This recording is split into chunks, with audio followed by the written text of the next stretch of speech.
ربی انی مغلوب فانتصر، اے میرے رب میں مغلوب ہو گیا، میری مدد فرمائیے۔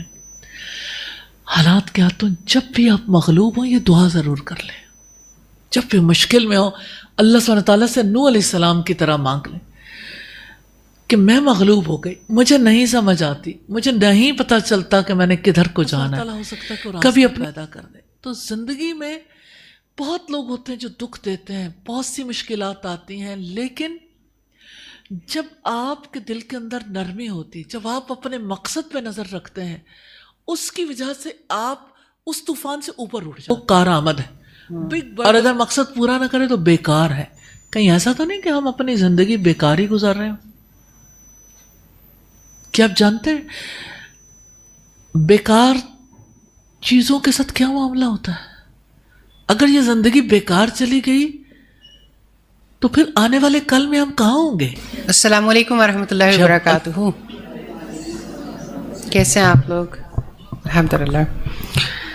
الحمدللہ رب العالمین۔ ابھی ہم یونیورسٹی آف لاہور میں تھے تھوڑی دیر پہلے، اور یوتھ کے ساتھ ایک سیشن تھا، اور میں دیکھ رہی تھی کہ وہاں پر بھی ٹاپک یہی تھا کہ نشے کی ورلڈ کس طرح سے آپ اپنے ایمان پہ قائم رہ سکتے ہیں۔ اور استاذ آپ حضرت نوح علیہ السلام کا ذکر کر رہی تھیں، اور رسول اللہ صلی اللہ علیہ وسلم کے ادوار کا ذکر کر رہی تھیں، اور پھر بہت ساری ایسی چیزیں انسان کو لگتا ہے کہ شاید ہم ہی ابھی کوئی بہت زیادہ شیکی ورلڈ کے اندر انٹر ہو گئے۔ اور آج مجھے ریئلائز ہو رہا تھا ہم سے بہت زیادہ پرخطر اور پر مشکل دور تھا جو انبیاء کرام نے گزارا، اور ہر دور کے چیلنجز اسی طرح کے رہے ہیں، اور ہر دور میں مشکلات انسان کے لیے رہی ہیں۔ آج ہمیں لگتا ہے کہ شاید ہم کوئی ڈیجیٹل ایرا میں زیادہ آ گئے ہیں، مشکلات بڑھ گئی ہیں، ڈاؤٹس زیادہ بڑھ گئے ہیں، ڈیزائر زیادہ بڑھ گئی ہیں، ہر کوئی بہت زیادہ بیزی ہو گیا ہے، ہمارے پاس وقت نہیں ہے۔ پر یہ مشکل تو ہمیشہ سے ہی ہے، اور ہمیشہ سے ایمان کی حفاظت کی ضرورت ہے۔ ہمیشہ سے ہی انسان کو اپنی سوچ کو سیدھا رکھنے کی ضرورت تو پیش آتی ہے۔ تو میں چاہوں گی کہ بہت زیادہ خوبصورت بات تھی جو حضرت نوح علیہ السلام کے بارے میں آپ وہاں پر کر رہی تھیں، کس طرح اس بچے نے اپنے دادا کے ساتھ دیکھا۔ اور میں چاہتی ہوں کہ وہ واقعہ اگر آپ دوبارہ یہاں پہ کوٹ کریں اور پھر ہم آگے چلیں کہ ایمان کی ضرورت تو ہر دور میں رہی ہے، اور ایمان سنبھالنا تو ہر دور میں ہی مشکل تھا، ہر دور میں انسان کے لیے اسپرچل ڈیولپمنٹ کی نیڈ اسی طرح سے قائم رہی ہے۔ جزاک اللہ خیر فائزہ۔ زندگی مشکلات سے بھری ہوئی ہے، انسان کسی چیز کو حاصل کرنا چاہتا ہے تو اسے اسٹرگل تو کرنی پڑتی ہے، جو پڑھنے والا ہے اس سے اپنی ایجوکیشن کے لیے محنت کرنی پڑتی ہے، اگر کوئی لائف میں رشتے بچانا چاہتا ہے تو اس کے لیے محنت کرنی پڑتی ہے، اگر کوئی کمانا چاہتا ہے تو اس کے لیے محنت کرنی پڑتی ہے، مشکلات برداشت کرنی پڑتی ہیں، سب ہر کوئی ہمارے رنگ میں ڈھل نہیں سکتا، اور ہم کسی کے رنگ میں نہیں ڈھل سکتے۔ اللہ سبحانہ تعالیٰ سے چاہتے ہیں میرے رنگ میں ڈھلو، اللہ کے رنگ میں بھی ڈھلنا ہو تو بہرحال ارد گرد کا ماحول ہمیں سم ٹائمز یعنی اس ساری سچویشن میں آنے نہیں دیتا، تو ایسے میں کوئی کیا کرے؟ آپ دیکھیں ایک انسان سروائیو کرنا چاہتا ہے، اس کے لیے اتنی نوعیت کی مشکلات ہیں۔ جیسے بچے جو ہیں، مجھے پچھلے دنوں میں بچوں کے جو سیشن ہوئے تو بچوں نے اپنی مشکلات کا اظہار کیا کہ ہمیں ڈر لگتا ہے کہ ہم اپنے آپ کو مس فٹ فیل کرتے ہیں لوگوں کے درمیان، ایسے لگتا ہے۔ ایک بچی نے کہا میں کویت سے آئی ہوں اور یہاں آنے کے بعد ہمارے لیے ہیڈ اسکرف لینا بہت ڈیفیکلٹ ہو گیا، کیونکہ وہاں پہ تو لوگوں کی عادت تھی، مشکلات نہیں تھیں، لیکن یہاں آنے کے بعد میں فیل کرتی ہوں کہ میرے اسکول میں یہ یعنی لوگوں کے لیے اس کو برداشت کرنا بڑا ڈیفیکلٹ ہے، تو میں کیا کروں کہ جس کی وجہ سے میں اس فیلنگ سے بچ جاؤں۔ تو میں نے کہا آپ کو یہ ڈر کیوں لگتا ہے؟ تو انہوں نے کہا مجھے لگتا ہے کہ پھر میرے سے کوئی بات نہیں کرے گا۔ یہ ایک بچی کی فیلنگ ہے۔ کچھ دکھ ایسے جو بڑے فیل کرتے ہیں، جیسے دیکھیں اب یہ دکھ بڑے پرانے ہو گئے، فیملی میٹرز، باقی چیزیں وہ انسان کے ساتھ ساتھ ہی رہنے، فیملی میں ایڈجسٹمنٹ، بہت ساری چیزیں۔ اب جو یعنی دوست چھوٹ جانے کا جو غم ہے، اپنے جیسے لوگوں کے درمیان مس فٹ ہونے کا جو غم ہے، مشکل ہے نا، اس مشکل سے کیسے اوپر ابھریں؟ تو اب دیکھیں کہ انبیاء کی زندگی ہمارے لیے مثال ہے. مثال کے طور پر نوح علیہ السلام اپنے دور کے لوگوں کے لیے بالکل مس فٹ تھے، وہ انہیں قبول کرنے کے لیے تیار نہیں تھے. لیکن big bird of the storm, یعنی آپ دیکھیں کہ جب طوفان آتا ہے نا تو چھوٹے پرندے جو ہے نا وہ اڑتے ہیں، تو چھوٹے پرندے طوفان کا مقابلہ نہیں کر سکتے. لیکن big bird of the storm کا یہ کام ہوتا ہے کہ وہ اوپر کو اٹھ جاتا ہے. آپ کبھی ایروپلین کو دیکھیے، جہاز میں جو سفر کرتے ہیں، اگر موسمی حالات خراب ہوں تو وہ اچانک اوپر کو اٹھ جاتا ہے، زیادہ اوپر اٹھ جاتے ہیں تاکہ وہ جو بیچ کا حصہ ہے جہاں پہ طوفان آیا ہوا ہے نا اس طوفان سے بچ سکیں. اسی طرح جب کبھی مشکلات آئیں نا زندگی میں، وہ مشکلات جس نوعیت کے بھی ہوں، آپ اپنی مشکلات سے اگر اوپر اٹھ جاتے ہیں نا، اوپر کون ہے؟ اللہ سبحانہ تعالیٰ. تو انسان جب اوپر اٹھتا ہے نا اپنی سوچوں سے، اپنی ذات سے، اپنے ارد گرد کے حالات سے، اور اوپر والے سے تعلق قائم کر لیتا تو اس کے لیے پھر کوئی مشکل نہیں رہ جاتی. جب انسان سوچتا ہے ہائے مجھے میرے بارے میں کوئی کیا سوچے گا، جیسے میں بچے کی بات کر رہی تھی، جب انسان اپنی ذات کے اندر جو ہے وہ اس کا حل تلاش کرنے کی کوشش کرتا ہے تو وہ چھوٹے پرندے کی طرح ہو جاتا ہے، جو چھوٹے پرندے طوفانوں کا مقابلہ نہیں کر سکتے. تو خود بھی اور اپنے بچوں کو بھی سکھائیں big bird of the storm بننا، کہ آپ نے اپنے حالات سے اوپر اٹھ کے سوچنا ہے، اپنے آپ کو حالات کے حوالے نہیں کرنا. ہمارے ہاں تو کہا جاتا ہے چلو تم ادھر کو جدھر کی ہوا ہو، کہ جدھر لوگ بھاگ رہے ہیں نا ابھی پیچھے بھاگنا شروع کر دو. ٹرینڈز کے پیچھے ہے ساری دنیا. تو ہم کہتے ہیں ٹرینڈ اینڈز سننا اسٹیز، کہ ٹرینڈز تو ختم ہو جائیں گے، ایک آتا پھر دوسرا آ جاتا ہے پھر تیسرا آ جاتا ہے، یہ تو سب چیزیں وقت کے ساتھ ساتھ چلتی ہیں. لیکن جو سننا ہے نا وہ چیز ہے جو پکڑنے والی ہے. تو ہم نوح علیہ السلام کی سنت کو دیکھتے ہیں، مشکلات کا مقابلہ انہوں نے کیسے کی. 950 سال کوئی ان کی بات سنتا نہیں تھا، مانتا نہیں تھا، مستقل انہوں نے کوشش جاری رکھی. کتنی مخالفت تھی، کتنی زیادہ ریزسٹنس تھی. اس ریزسٹنس کو دیکھیے کہ نوح علیہ السلام نے،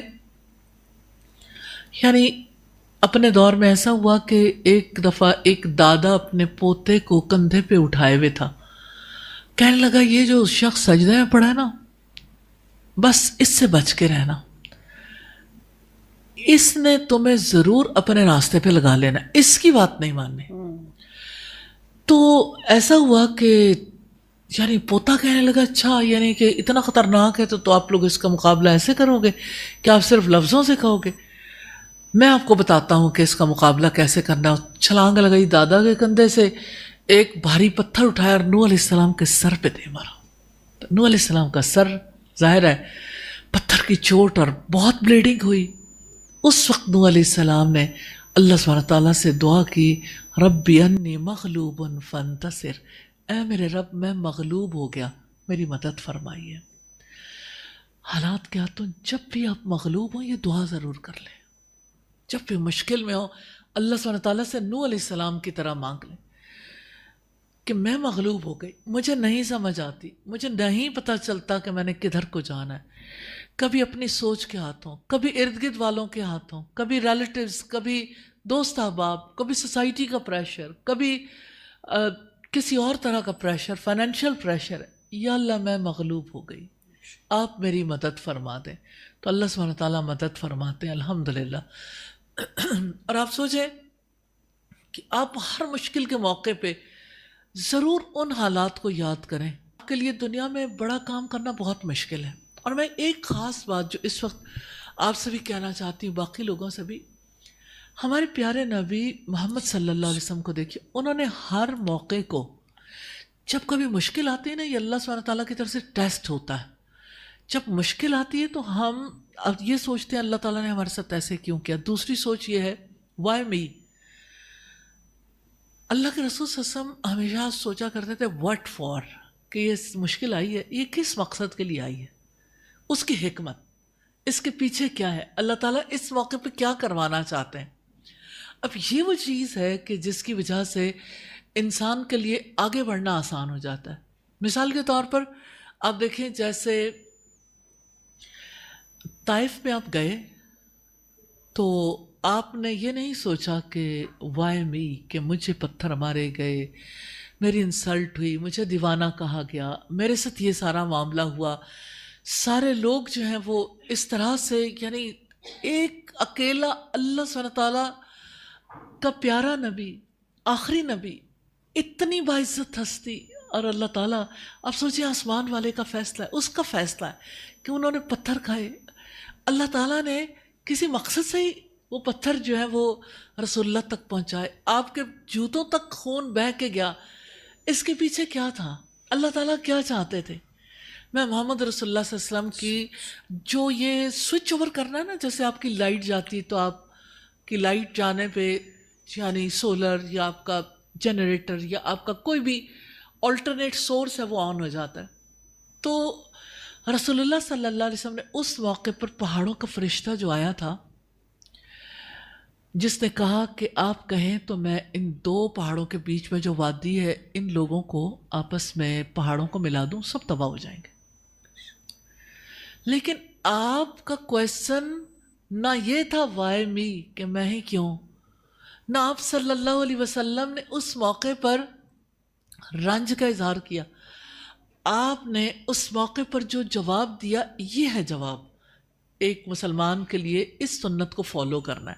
آپ نے فرمایا نہیں، ہو سکتا ہے ان کی نسل سے ایسے لوگ اٹھیں جو ایک اللہ کے ماننے والے، اپنے مقصد سے ایک لمحے کے لیے نظر نہیں ہٹے کہ میں یہاں آیا کیوں تھا، ان کو اللہ کے راستے کی طرف بلانے کے لیے. اور یہ ہے کہ ابھی تو انہیں سمجھ نہیں آئی، لیکن ہو سکتا ہے انہیں سمجھ نہ آئے لیکن ان کی نسلوں کو سمجھ آ جائے. چانسوں کے لیے جنہوں نے اتنی تکلیف دی ہے، ان کے لیے چانس مانگ رہے ہیں کہ ان کے لیے اللہ سبحانہ تعالیٰ ہو سکتا ہے کہ وہ راستہ پیدا کر دے. تو زندگی میں بہت لوگ ہوتے ہیں جو دکھ دیتے ہیں، بہت سی مشکلات آتی ہیں، لیکن جب آپ کے دل کے اندر نرمی ہوتی، جب آپ اپنے مقصد پہ نظر رکھتے ہیں، اس کی وجہ سے آپ اس طوفان سے اوپر اٹھ جاتے ہیں، big bird of the storm بن جاتے ہیں. تو آپ کے لیے حالات کا مقابلہ کرنا صرف آسان نہیں ہوتا. ان حالات نے جو انرجی دینی ہے، اصل میں حالات پیدا ہی اس لیے ہوتے ہیں کہ جو انرجی اللہ سبحانہ تعالیٰ دینا چاہتے ہیں وہ انرجی انسان کو مل جائے، وہ فیول ملے، کیونکہ اللہ تعالیٰ نے اس کے بعد بڑا کام لینا ہوتا ہے. اور big bird of the storm بھی تو انسان تبھی بن سکتا ہے نا جب اس کی زندگی میں کوئی بڑا مقصد ہو. بڑا مقصد ہو، اگر مقصد اگر وہ پرپس ڈریون لائف گزار رہا ہاں تو اس کے بغیر تو وہ کیا کرے گا. یہ سب سے بڑی بات ہے، کیونکہ دیکھیں، اور جو انسانوں کی زندگی میں مسنگ ہے، that is again the purpose of life. آپ دیکھیں میں یہ چاہتی ہوں کہ آج کے دن پہ آپ لوگوں میں سے ہر کوئی ضرور یہ میرے ساتھ شیئر کرے کہ آپ کس کے لیے جیتے ہیں، سچائی کے ساتھ جو آپ کر رہے ہیں نا اس کے بارے میں. اگر ایک ایک بات، صرف 1/4 سینٹینس، ایک ورڈ بول دیں کہ آپ کس کے لیے جیتے ہیں، آپ کی زندگی کا کوئی مقصد ہے، آپ نے زندگی میں کیا کیا جو آپ کا مقصد ہے. جی السلام علیکم ورحمۃ اللہ. ٹو بی آنیسٹ، جب میں نے اسٹارٹ کیا تھا ادھر آنے سے پہلے تو مجھے لگتا تھا زندگی کا، بچے، فیملی، ان کی ضروریات، بینگ اے موم اور وائف، وہ سارے پورے کر لینا، نماز پڑھ لی، اچھا ٹھیک ہے ٹھیک ہے، ہم کیمرہ موو کروا دیتے ہیں کیونکہ کیمرہ موو کروا دیتے ہیں. اوکے. لیکن مجھے کمی فیل ہوتی تھی پھر بھی کہ نہیں، کچھ مسنگ ہے، کچھ ہونا، مطلب ٹھیک ہے، اندر سے کچھ سیٹسفیکشن نہیں ہوتی تھی، کچھ کرنا ہے. مجھے تھا کہ میں نے اپنے اگر لیے ہم کچھ اس جگہ پر اسے چھوڑ دیں تھوڑی دیر کے لیے کہ آپ کو مسنگ فیل ہوتی تھی، تو ہم باقی لوگوں سے بھی پوچھ لیں، پھر آپ اگلی بات بتائیے. یس، جس مقصد کے لیے آپ نے زندگی بتائی ہے، جس کو اچیو کیا ہو. السلام علیکم. وعلیکم السلام.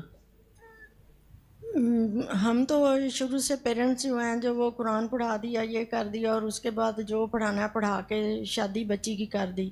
اب جو سسرال والے کہتے ہیں بچی اس کے پیچھے ہی لگ جاتی ہے کہ جو انہوں نے کہہ دیا، جو ہسبینڈ نے کہہ دیا، بس وہی کرتی جانا ہے، وہی کرتی جانا ہے.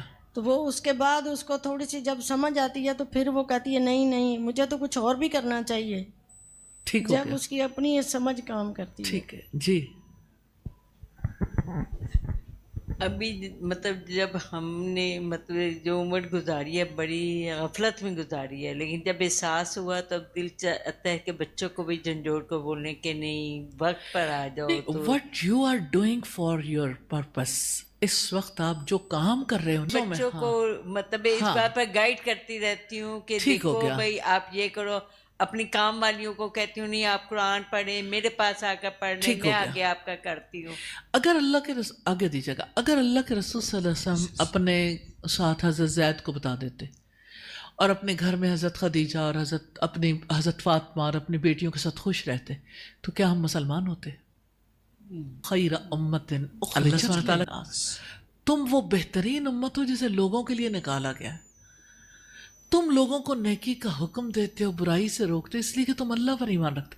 تو اب ریالٹی یعنی ایک نا، یہ بھی اللہ کے یہاں تو شہادت ہے نا کہ جو انسان کر رہا ہے وہ تو اللہ تعالیٰ جانتے ہیں. تو آپ نے جو مقصد زندگی کا سمجھا، جس کے لیے لائف لگائی ہے، وہ ضرور بتائیے. السلام علیکم. وعلیکم السلام. میں نے تو میرے خیال میں میں نے جو اب اپنی لائف گزار رہی ہوں، دس از دی بیسٹ لائف. کہ میں جو اس سے پہلے پوری لائف جیسے پوری لائف جو ہے گزاری بہت اچھی ہے، لیکن یہ ہے کہ میرا نہیں خیال کہ میں جو اب کر رہی ہوں کہاں وہ میں نے پہلے ایسے کیے ہوں گے. اچھا میں جو چیز سیکھتی ہوں وہ گھر جا کے اپلائی کرتی ہوں اپنے بچوں پہ، اپنے جو ملازمین ہیں ان کے ساتھ ہر چیز شیئر کرتی ہوں، سیکھ کے جاتی ہوں. ٹھیک ہو گیا. الحمدللہ. میں چاہتی ہوں کہ یہاں آنے سے پہلے جو آپ نے زندگی کا مقصد تھا وہ آپ ضرور ڈسکس کریں باری باری. السلام علیکم. وعلیکم السلام. استاذہ میں ابھی تو کوئی کلیئر مقصد نہیں بنا سکی اپنی زندگی کا، دس از دا رائٹ کوشچن. اور بس میری یہ خواہش ہے کہ میں اور میرا بیٹا ہمارے پاس دنیا اور آخرت کی ہر بھلائی ہو. جی استاد السلام علیکم. پرپز اگر دیکھا جائے تو وہ ہمیں نہیں پتا. Yes okay. دیکھیں اگر کوئی چیز ہم ڈائگنوز کریں گے تو پھر اس کے مطابق ہم آگے چلیں گے نا انشاءاللہ. جی السلام علیکم. جی استاذہ، جب تک نہیں پتہ تھا تو ہمیں واقعی اس چیز کا نہیں پتہ تھا. ہم آئیں گے دین سیکھیں گے، جب آنا شروع ہوئے تو مجھے اتنا احساس ہوتا ہے کہ میں گھنٹہ پہلے ہی اس چیز کو سوچے نہ میں لیٹ ہو جاؤں گی. میں نے جانا ہے، میرا کچھ مقصد ہے. جو زندگی گزر گئی وہ گزر گئی، مجھے نہیں پتا اس میں نے جو کچھ کیا. لیکن آپ کی سوچ نہیں، زندگی گزارتے ہوئے آپ کی سوچ کیا تھی؟ ہمیں اپنی سوسائٹی کا بھی پتہ چلتا ہے نا کہ سب لوگ ایک طرح کی زندگی گزار رہے ہیں.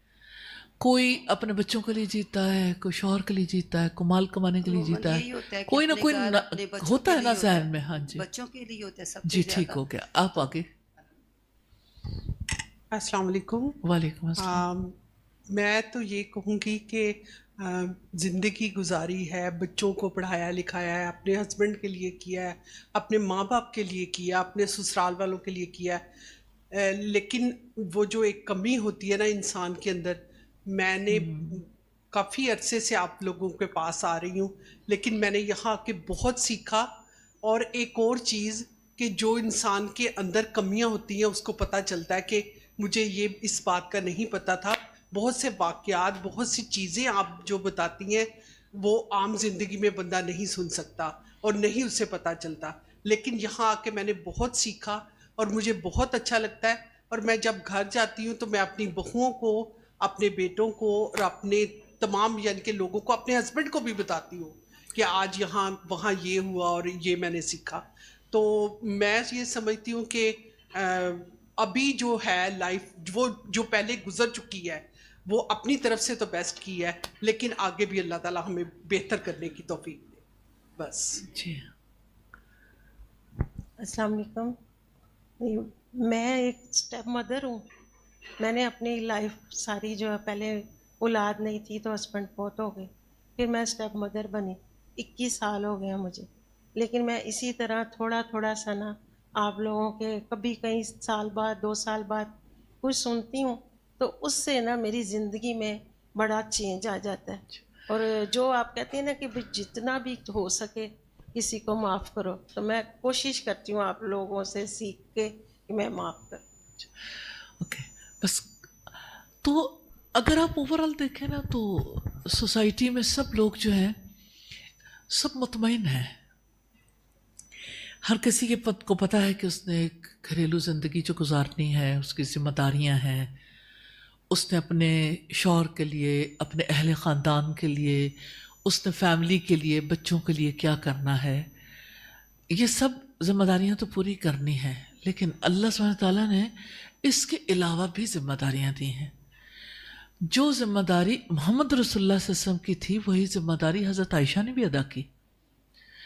آپ جانتے ہیں 48 سال تک رسول اللہ کی وفات کے بعد حضرت عائشہ نے امت کو ایجوکیٹ کیا, تعلیم دی, امت کے لوگوں کو دین پر چلنا سکھایا. تو یہ کام, یہ ایک پرپس تھا جس پرپس کے تحت انہوں نے زندگی گزاری. اسی طرح دیگر صحابیات.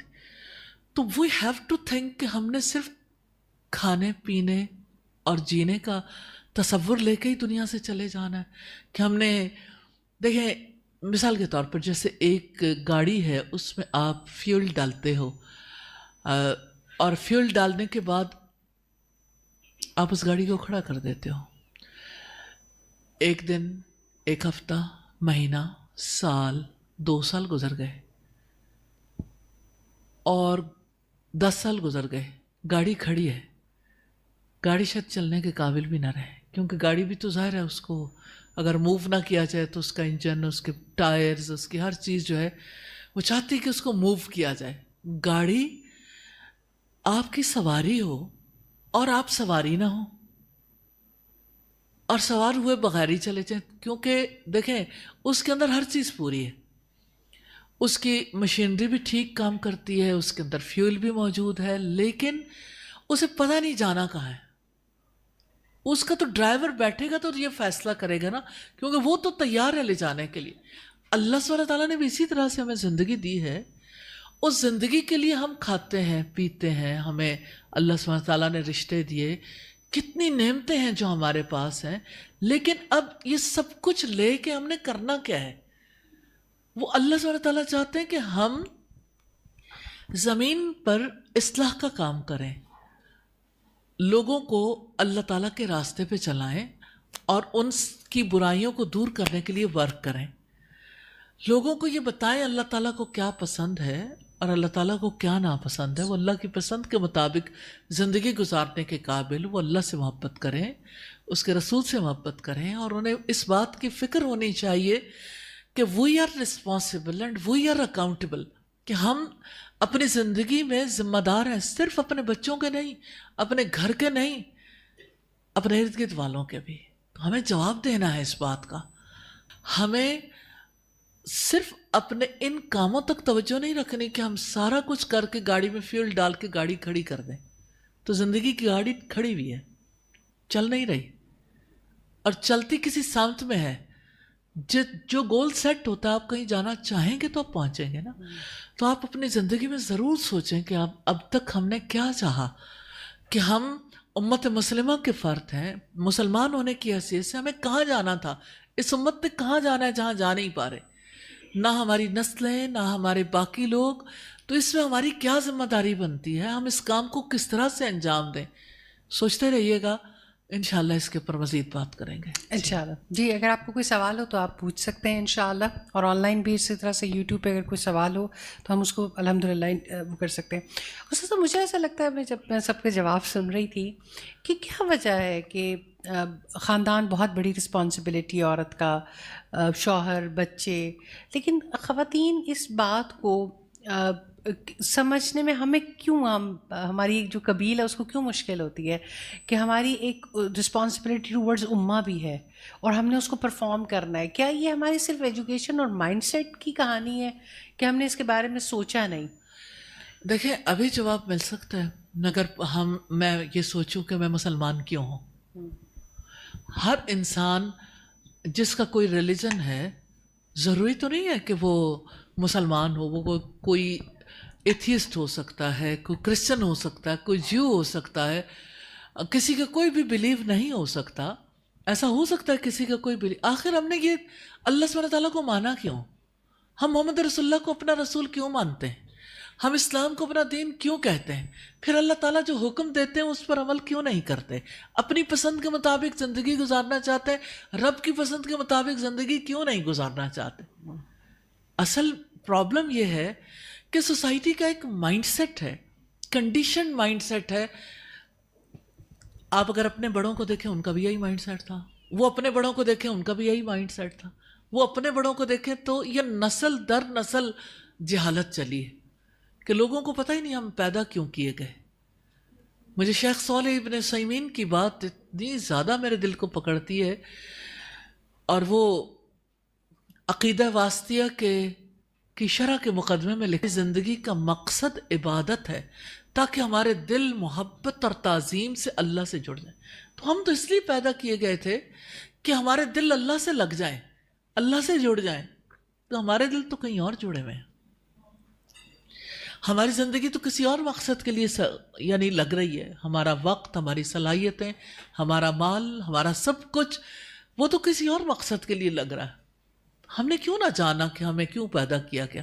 دیکھیں ہر ایک چیز جس مقصد کے لیے بنتی ہے نا, اگر وہ مقصد پورا کرے تو وہ کارآمد ہے, اور اگر مقصد پورا نہ کرے تو بیکار ہے. کہیں ایسا تو نہیں کہ ہم اپنی زندگی بیکار ہی گزار رہے ہوں؟ کیا آپ جانتے ہیں بیکار چیزوں کے ساتھ کیا معاملہ ہوتا ہے؟ اگر یہ زندگی بیکار چلی گئی تو پھر آنے والے کل میں ہم کہاں ہوں گے؟ جب اللہ سبحانہ تعالیٰ فیصلہ کریں گے تو ہماری زندگی جو ہم نے گزاری ہے اس کے بارے میں کیا فیصلہ ہوگا؟ We have to think. ہمیں سوچنا ہے, ہمیں غور کرنا ہے, اور ہمیں اس کا آنسر اللہ کی کتاب سے لینا, محمد رسول اللہ کی تعلیمات سے لینا, خود سے نہیں کہ میں اپنی عقل سے فیصلہ کروں, آپ میں سے ہر کوئی اپنی اپنی عقل سے فیصلہ کر لے. تو سوچتے رہیے گا. ہم اتنی دیر میں سوال لیتے ہیں. جی